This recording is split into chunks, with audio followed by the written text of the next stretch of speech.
Ja, förmiddagen går fort här tycker jag. Nu är vi framme på sista bolaget före lunch. Det är Crunchfish. Vi ska lyssna på digitala betalningar och liknande. Välkommen. Kör igång. Thank you very much.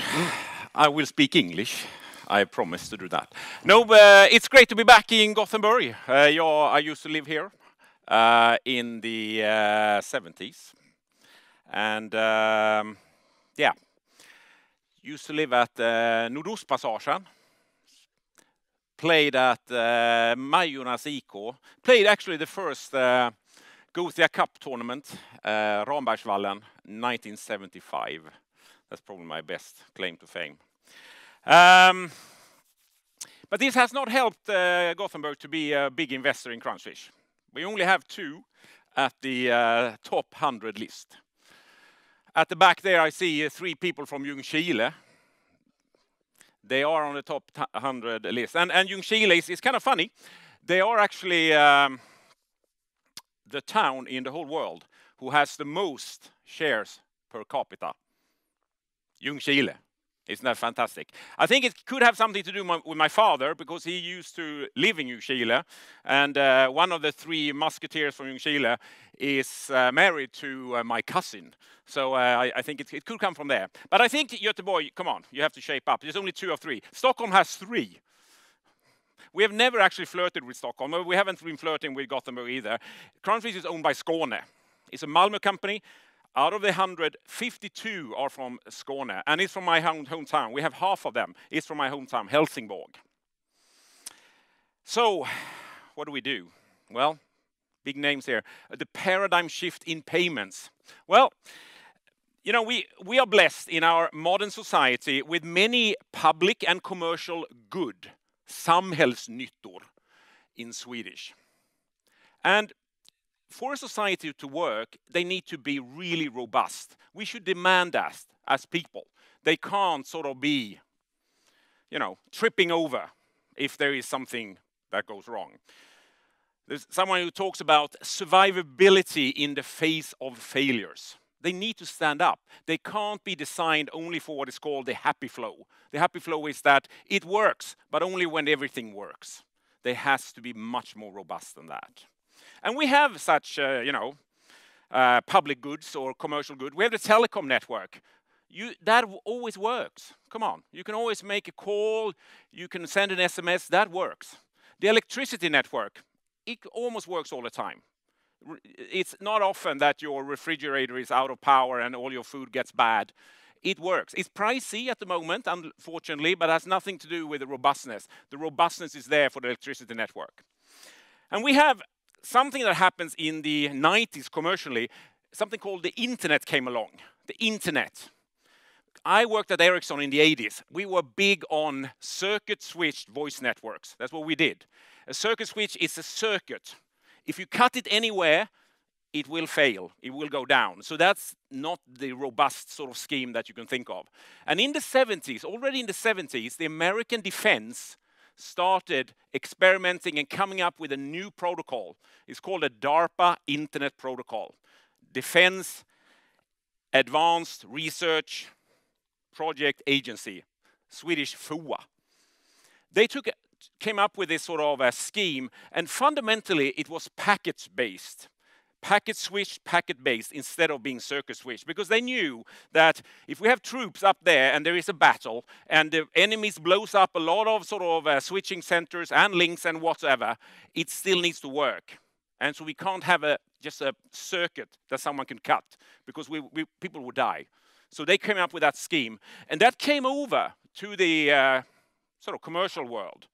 And I sort of worked at Ericsson at that time, when we were surprised, because this was the American coming with packet switch networks.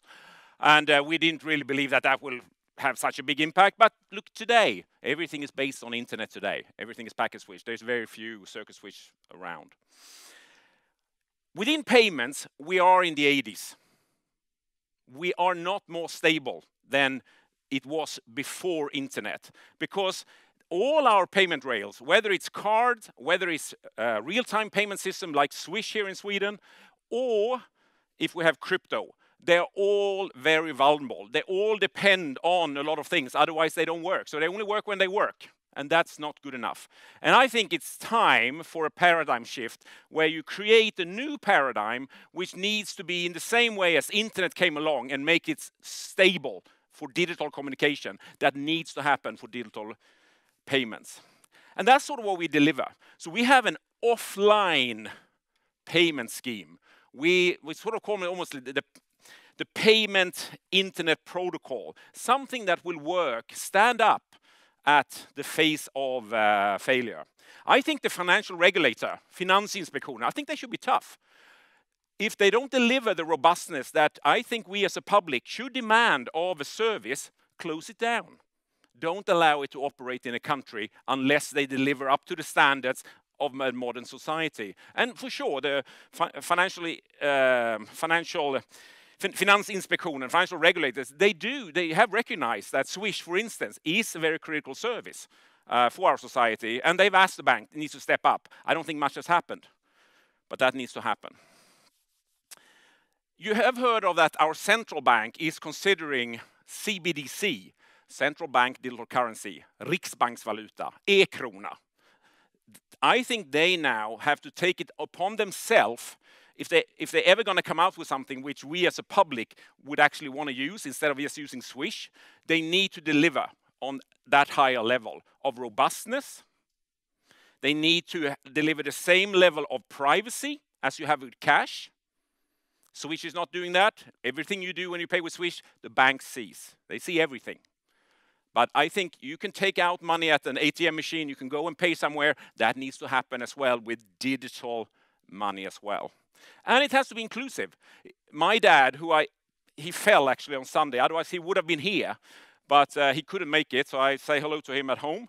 But it needs to be inclusive. When I go shopping for him, I Swish myself from his phone, because he can't really do it. He thinks it's a great invention, Swish, because it's much better than he has to go out and take out money, but he can't use it. So for him, it would have been great if there could be maybe a card or a wearable, like he can have some wristband that he can just blip, and I can put money on that wristband and he can pay with that. So he needs something simpler, and we have people here who can't use a sort of smartphone. Crunchfish, we are a deep tech company. Not a tech company, a deep tech company. And that's different. A tech company does something that all other tech companies do, and they compete in a very in a very congested market. A deep tech company, what we fundamentally do as deep tech is that we look at the market and we take some contrarian bets, not consensus that where everybody else is going. We go against the stream. You said, how we are a crunchfish, so yeah, I just thought of that. Only dead fish follow the stream. So we go upstream. We go in a different direction. And I'm going to tell you about 3 things where we betted on something, and I think we are right on every single one. And that will have a huge impact in this paradigm shift. Number 1, digital cash is made up of 2 words. It's digital and it's sort of cash. Every central bank in the world, I would say almost, they have thought that, all right, we're going to digitize cash. So we need something which is like the banknote. A banknote has a serial number. That's paper token. It's a paper token. We're going to make that paper token digitally. So we're going to have a sort of a unique serial number, and we have to all do all that. That's how we digitize cash. But that's not a good idea. But that's where the central banks are all over the world. It is like taking your typewriter. I see some people are old enough, just like me, who remember the typewriter. And to digitize that, it's not putting electricity in it. That's not how to do a word processor. Microsoft Word is a completely different thing than just putting electricity into a typewriter. That's the approach they're taking. What they should do is to think about that we already have digital money. You have it, all of you. I'm sure you all have bank accounts. That's digital money. That's guaranteed with your bank instead of that token, which is guaranteed by the central bank. But this could be achieved as well for central bank digital currency. It could be digital money, but now the trick is, now we have to get it robust. Now we have to get it private. Now we have to get it inclusive. That's all the features that cash has. That has to be delivered as well. So instead of taking cash and digitizing that, which everybody's doing, why don't we take the digital money, for course we have it, and just make it having all these properties? And that's the paradigm shift that needs to happen. You start with what we already have, digital money, and you make it sort of cash-like. That's the trick to do it. Second one we've done is that we want privacy. Come on. We don't want Big Brother is watching. I went to a big conference on COVID where a lot of people there, it was 1,000 people in Stockholm. Everybody's dead scared of the central bank watching everything we do. So, but the central bank digital currency is not dangerous per se, but you need to build a system so you have privacy by design. You have to have privacy by design. Just like you walk up to an ATM machine, you have your digital money, you take out cash, and you can transform that. I can pay to someone, and then that guy can put the money back again. No one in the back end knows what happened here, when you took out the money. The same is possible here. But then you can't have what a lot of, I think, central banks are thinking. You can't have a native scheme where you take that token that they have online and bring it down offline and transfer it there, and then you can track everything that happened. We don't want that. That's surveillance by design. We need privacy by design. And then we need that same swap here as from the ATM machines. That's the same thing. And then you have to build it inclusive, obviously. It has to be an inclusive service. My dad, if cash is going away, which I think is happening, Sweden and Norway are leading the world in paying less with as little as cash as possible. And it's not the central bank who wants that, it's us. We love our digital payment services so much, we're not using cash anymore. So it's us that drives it. And in Sweden and Norway, we live in Ericsson land here, and it's been great with digital payments. But still, it's not robust enough. And that's the last thing. It needs to survive. The service has to survive in the face of failure. Any temporary failure, and it could be anything. The bank could go down. Swedbank goes down. That sort of cuts almost the whole industry in trade down because everybody's using Swedbank Pay. Or the receiving bank is down, or bank ID is down, or Swish is down, or you don't get data because you're at a big event. Normally there is data there, but we don't have enough data channels, so we can't connect. How can we have a service which is so unstable? So if anything goes wrong, the service doesn't work. We can't build services which only works when they work. We need to build services that survive in the face of any sort of failure. And the third one we've done, that we need as well, is that the main bearer today is the smartphone. And a lot of central banks, they've thought this, that, we're going to give out these tokens, and they have to be so secure. So the only way to have it is on hardware. So we have to have it on hardware-based trusted environments. It needs to be on a chip. But come on, we don't want to go back to cards. We don't want that. The smartphone is the main bearer. So that needs to be a software-based trusted environment. And we betted on that as well. And that is the solution, where the software-based trusted environment can allow you to make transactions, and it can also allow you to distribute digital cash to, like my dad. Even if we were offline, and he can just blip his card on my phone or his own phone, and then he puts some money on his card, even if in complete offline mode. So these are three big bets that sort of Crunchfish have sort of made. Oh, I forgot to shift this. I was at Stockholm, and I did a presentation. I had 60 slides. That was probably the world record for Aktiedagen. 60 slides in 20 minutes. This was my last slide. This is why you really want to Gothenburg invest in Crunchfish. Big deals are coming. You can see that. A fantastic market opportunity. This is for the whole world, all payment services, very scalable business. We're only a small team of 20 people. Patented technology, very strong financial position already, so we don't need your money. You can just buy it on the open stock market, and we're a very curious, creative, and caring company. This is sort of a press release that we put out very recently to talk about this sort of how we map basically what was in the TCP/IP internet protocols into digital payments. So Crunchfish Digital Cash Solution is for payments what the internet was for digital communication. And what's in it for me? Why do I care? I've sort of given you the reasons why you should care as an investor. But I'm almost like a soldier, in the old days when they came to a new land and they burned all the ships. There was no way back. I have almost 100 million of my own money in this company. I'm the largest owner. I've really put my money where my mouth is. I have half of Helsingborg, all my friends, family, my dad, who's not here. He have 100,000 shares. There's so much dependent here, and it's all about doing this. This is sort of a life journey. I'm not working for the cash. I'm in it for basically the same thing as this fantastic sort of author here in the Beat generation, Jack Kerouac, said.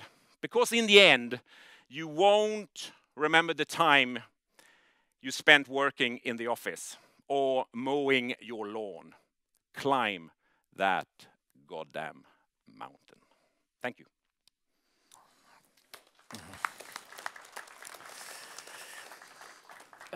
Thank you, Joachim. För ni som sitter här, ni får väldigt gärna, eller tittar online, får ni gärna smsa in frågor till honom om man har det. You didn't talk about that, but you have 2 products, right? Is it more? Well, products? yeah, no, I think we have some more. Yeah. What 2 products do you know about? Exoskeleton is a product, right? Or is it? We're only 20 people, but we actually have 2 business areas. We have digital cash. That's the only thing I focus on here, as I wanted to focus on. And then we have also something which helps any consumer electronic to be interacted with gestures, and that's the exoskeleton. I didn't even mention it. We have that as well. So we are only 20 people, and we are really at the forefront of 2 major shifts, really. For gesture control and for digital cash. Yes, we are. And that was my follow-up question. I mean, if you follow your news flow, I think a lot of things. If you look at research or whatever, equity research, they focus on digital cash. I think, because that's the major thing, I guess. We're very proud. We started with the gesture area. We're very proud of it. We have a great team. We are with the largest mobile phone manufacturers, the largest sort of consumer electronics manufacturers are using our stuff. And we have 6 developers there. We have 6 on digital cash. So internally, we are side by side. But I think the market opportunity with digital cash is probably, if not 1,000, but a lot bigger. So that's why I decided to not just take my 50 minutes to talk about everything. I did that in my 60 slides because I had more slides. But if you look at Crunchfish and you follow Crunchfish, you should expect the most from digital. Cash, but we will bring up cool news from the other area as well. We will. I promise you. Okay. I have a question from the audience, and it's about your pilot project with a bank in India. Yeah, we have, the biggest market in the world for real-time payments is India. And we have a pilot project with the largest bank of India. It's HDFC Bank. And it's monitored by the Central Bank of India because they believe this could be an ecosystem innovation here.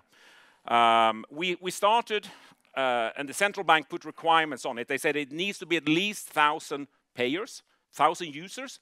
But just recently, when they saw how it worked, they said, scale it up. It needs to have tens of thousands of users, and they're busy now expanding this sort of trial. The other thing the central bank has done as well is sort of to come with us and said, we really need to understand the security and how you do your solution, because we are interested as well to discuss it for our CBDC, the e-rupee in India.